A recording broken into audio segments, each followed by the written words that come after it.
Oke, kita mulai ya. Kali ini kita bakal bedah dalemannya, gimana sih cara mikir di balik sebuah strategi untuk program kebugaran yang kelihatannya premium banget, tapi dirancang untuk salah satu perjalanan paling berat di dunia, baik secara fisik maupun spiritual. Coba deh, bayangin. Pertanyaan ini tuh bukan cuma ngawang-ngawang loh. Ini realita, kenyataan yang harus dihadapi jutaan jemaah haji setiap tahun. Nah, dari sinilah semua analisis strategi ini dimulai dari sebuah tantangan fisik yang super ekstrim. Dan tantangan tadi itu jadi jauh lebih serius pas kita lihat angka ini. 83%. Itu loh persentase jemaah haji Indonesia di tahun 2025 yang masuk kategori berisiko tinggi. Jadi ini bukan lagi masalah buat 1-2 orang, tapi masalah hampir semua orang. Oke, jadi biar kita ngerti solusinya, kita harus paham dulu dong masalahnya apa aja. Yuk kita masuk ke bagian pertama, rintangan fisik yang nyata banget buat para jamaah. Coba lihat tabel ini deh, ini ngerangkum semuanya. 1, tuntutan fisiknya itu gila-gilaan. 2, ada celah besar di sistem kita, belasan tahun nunggu haji tapi nggak ada program kesehatan yang aktif buat ngebina mereka. 3, muncul kecemasan baru soal lolos atau nggaknya tes kesehatan wajib atau istitoah. Dan yang terakhir, jangan lupa, total investasi buat berangkat haji itu puluhan juta.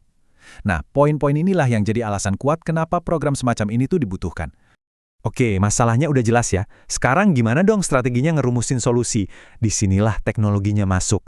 Tapi catat nih, pendekatannya itu terukur dan hati-hati banget. Nah, ini bagian yang menurut saya paling cerdas. Coba perhatiin deh cara mereka nyusun klaimnya.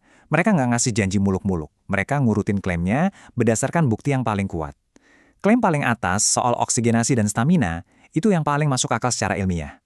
Terus didukung sama klaim kuat soal adanya program dan komunitas yang terstruktur, yang emang beneran dibutuhin. Baru deh yang terakhir, klaim yang paling hati-hati, soal kontribusi ke riset. Ini arsitektur pesan yang pinter banget. Dan semua klaim yang tadi udah diurutin itu dirangkum jadi satu kalimat positioning yang super jelas. Coba deh perhatiin pilihan katanya. Program kebugaran, mitra kesehatan, bukan pengganti medis. Tiap kata itu dipilih dengan sengaja buat ngatur ekspektasi dan bangun kepercayaan dari awal. Iya, pastinya program ini nggak sendirian. Di pasar itu udah banyak pemain lain. Terus gimana caranya strategi ini bikin IHC atau Indonesian Hajj Care ini kelihatan beda dan punya tempatnya sendiri? Yuk kita lihat.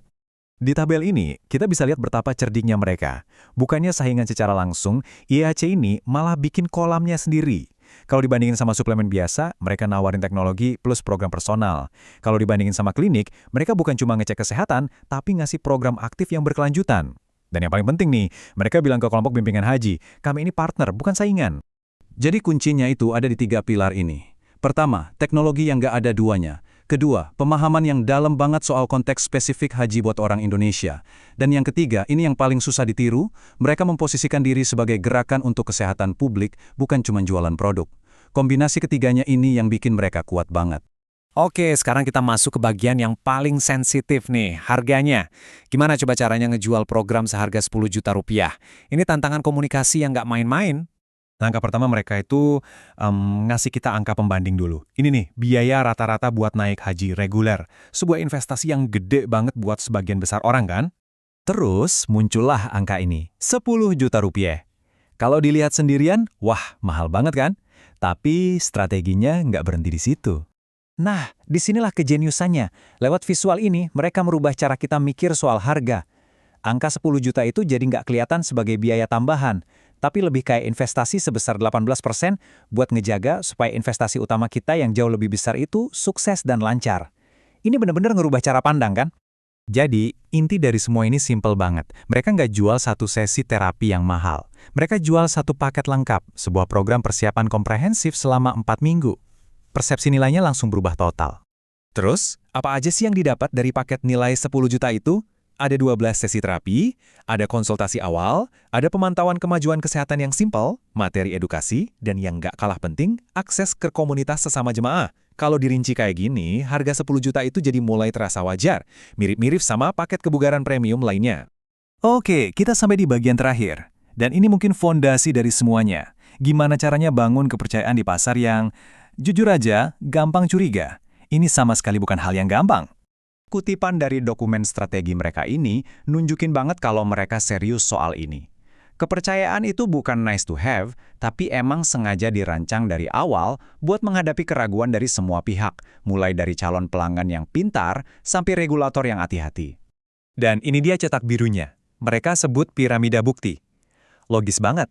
Mereka mulai dari bawah, dari hal-hal yang bisa mereka kontrol sekarang juga, kayak dokumen program yang rapi dan testimoni yang fokus ke pengalaman, bukan janji kesembuhan.